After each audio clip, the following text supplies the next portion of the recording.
유인촌 문화체육관광부 장관이 정몽규 대한축구협회장의 사선 연임 도전에 대해 부정적인 견해를 드러냈습니다. 그리고 600억 원대 절차상 문제를 밝히며 징계 의지를 드러내며 화제입니다. 대한체육회 공정위원회가 정 회장의 사선 연임을 승인하면 공정하지 않은 것이라는 견해까지 전했습니다. 정 회장의 사선과 관련해 대한축구협회는 물론 대한체육회까지 일종의 경고를 보낸 것으로 해석되고 있습니다.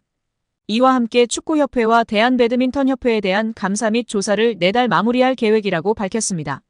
축구협회는 홍명보 대표팀 감독 선임 문제 및 협회 행정 난맥상으로 인해 문체부 감사를 받고 있으며 배드민턴협회는 올림픽 금메달리스트 안세영의 작심 발언을 계기로 문체부 조사를 받고 있는 상황입니다. 유 장관은 26일 서울 여의도 국회에서 열린 제1차 문화체육관광위원회 전체 회의에서 최근 착수한 축구협회 감사 상황을 묻는 질문에 9월 안에 종료될 것으로 알고 있다며 감독 선임 문제만 아니라 협회의 전반적인 문제를 다 짚고 있다고 밝혔습니다. 유 장관이 정 회장 사선 도전을 두고 강경한 목소리를 낸 것이 가장 눈에 띄는데요. 유 장관은 기본적으론 사선이 안 되게 돼 있으나 대한체육회 스포츠공정위원회가 허가하면 할 수 있다고 돼 있는데 공정위가 정말 공정하다면 다시 출마하기 어려울 것이라고 말했습니다. 정 회장의 연임 문제가 정 회장 개인은 물론 대한체육회 의지와도 연관돼 있다는 얘기입니다.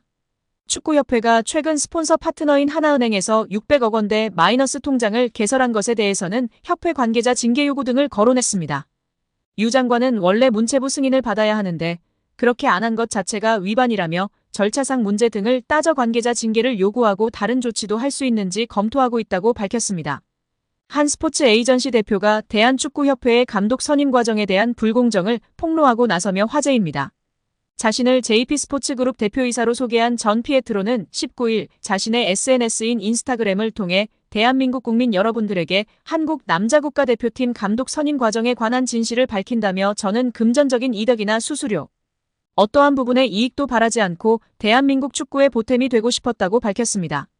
이어 전 대표는 세간에 화제가 됐던 에르베 르나르 감독은 축구협회의 응답을 마지막 순간까지 인내심을 갖고 기다렸다며 그러나 협회의 무례한 처리 방식에 깊은 충격을 받았으며 결국 제가 르나르 감독에게 사과할 수밖에 없는 불편한 상황이 벌어졌다고 덧붙였습니다.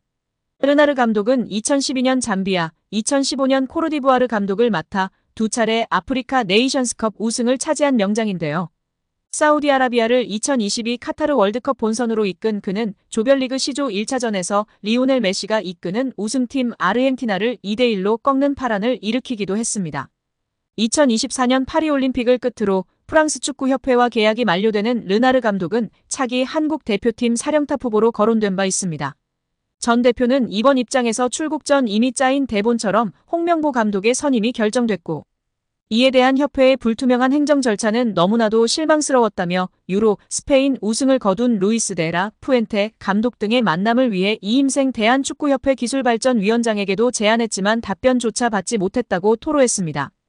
전 대표는 유로 국가대표를 우승한 감독이 9억 원을 받는데 홍명보 감독이 그보다 더 큰 금액을 받는 이상한 상황이 결국 벌어졌다며 공식 채널로 리스트를 요청했음에도 불구하고 무시하는 거만한 태도. 선임을 먼저 정해놓고 나서 리스트를 요청했음에도 통보하지 않는 이상한 행정. 대한축구협회는 두려움을 조장하는 곳인 것 같다고도 적었습니다. 정몽규 취임 후 보조금은 11년간 3배 늘었습니다. 정부 보조금은 연간 최소 110억 원 수준이며 스포츠 토토 등 복표 수익 연간 200억 원이 지원되고 있습니다. 주요국 정부 보조금 없거나 의존도 낮으며 피파 랭킹 20위권 국가들은 70% 이상이 협회장은 전문 경영인이 하고 있고 이외 축구인 등이 하고 있습니다. 우리나라처럼 재벌 총수가 회장인 곳은 단 한 곳도 없습니다. 대한축구협회에 연간 약 300억 원의 국가재정이 투입되면서 수익에서 정부 의존도가 약 30%에 달하는 것으로 나타나며 충격에 빠졌습니다. 사실상 정부 재원이 아니면 운영이 어려운 셈입니다. 미국과 일본 등 주요국은 국가보조금 의존도가 낮은 가운데 축협의 재정 자립을 촉구하는 목소리가 나오고 있습니다.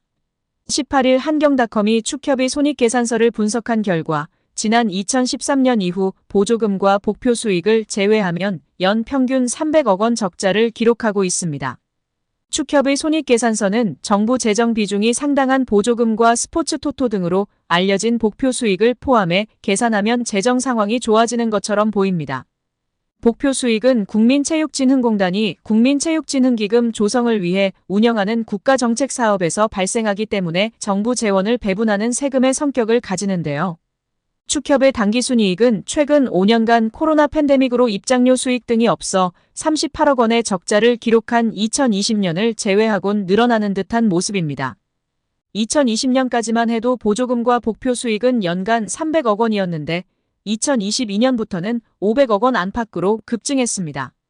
이렇게 지난 11년간 축협이 쓴 보조금은 총 1,809억 원, 복표 수익은 총 2,058억 원으로 총합 3,867억 원에 육박한다는 사실이 알려지자 축구팬들부터 국민들까지 분노가 들끓고 있습니다. 최고의 황금 세대를 가지고 제대로 일처리도 못하면서 정부 지원금이 무려 3,000억 원이 넘는 소식에 다들 뒷목을 잡고 쓰러지기 일보 직전입니다. 축구 국가대표팀 감독 선임 논란과 관련해 최종 후보 5명을 줄인 대한축구협회 전력강화위원회 10차 회의록이 처음 공개됐습니다. 이 회의에서 17명의 후보 중 홍명보, 다비드 바그너 감독이 가장 많은 추천을 받았던 걸로 나타났습니다. 대한축구협회가 국회 문화체육관광위원회에 제출한 10차 전력강화위원회 회의록입니다. 6월 21일 열린 10차 회의는 대표팀 감독 선임을 위한 전강위의 마지막 회의로 최종 후보 5명을 추려 위원장에게 전권을 위임하기로 합의한 걸로 알려져 있습니다. 총 15쪽 분량으로 발언자 대부분은 익명 처리됐지만 최종 후보 선별 과정을 엿볼 수 있습니다. 회의에는 정혜성 당시 위원장을 비롯해 10명의 위원 중 사임 의사를 밝힌 박성배 위원을 제외한 9명 전원과 김대엽 축구협회 기술본부장 등 11명이 참석했습니다. 위원들은 이날까지 추려진 17명의 후보군 중 최종 후보를 선정할 방식을 논의한 뒤 현장에서 복수 추천을 진행했습니다. 적게는 1명, 많게는 7명을 추천한 위원도 있었습니다. 그 결과 홍명보 감독과 다비드 바그너 전 노리치 시티 감독이 가장 많은 7표를 받았고 헤수스 카사스 이라크 대표팀 감독, 거스 포옒 전 그리스 대표팀 감독이 각각 6표, 그레이엄 아놀드 호주 대표팀 감독 5표 등의 순으로 10명이 나열됐습니다. 나머지 7명에 대한 추천은 없었습니다. 홍명보 감독의 경우 올림픽, 월드컵 경험이 높이 평가된 동시에 본인의 의사와 명분이 가장 중요하다는 의견들이 제시됐습니다. 위원들은 자신들이 최종 후보를 추렸지만 어느 후보를 우선순위에 둘지는 정혜성 위원장이 판단해 결정하는 것으로 전원 합의했습니다. 이에 따라 후속 절차를 진행한 정 위원장은 정몽규 회장에게 최종 후보 3명을 보고한 다음 날인 28일 돌연 사임했습니다. 국민의힘 진종호 의원이 대한축구협회의 조직적 은폐가 시작됐다며 대한축구협회에 대해 강력 대응을 예고하고 나서며 화제입니다. 진종호 의원은 19일 자신의 소셜미디어 SNS에 대한축구협회는 창립기념일을 핑계 삼아 금요일까지 휴가를 즐기며 24일 국회 문체위에 현안질의 자료 요청에도 불응하고 있다고 꼬집었습니다. 이어 진 의원은 정몽규 협회장과 홍명보 감독 등 주요 관계자들이 국회에 증인으로 출석할 예정임에도 불구하고 침묵으로 일관하며 무책임한 태도를 보이는 것이 과연 정상인가라고 비판했습니다. 그러면서 진상을 밝히고 책임을 물어야 할 대한축구협회, 국민을 기만하는 자들은 반드시 그 대가를 치르게 될 것이라고 경고했습니다.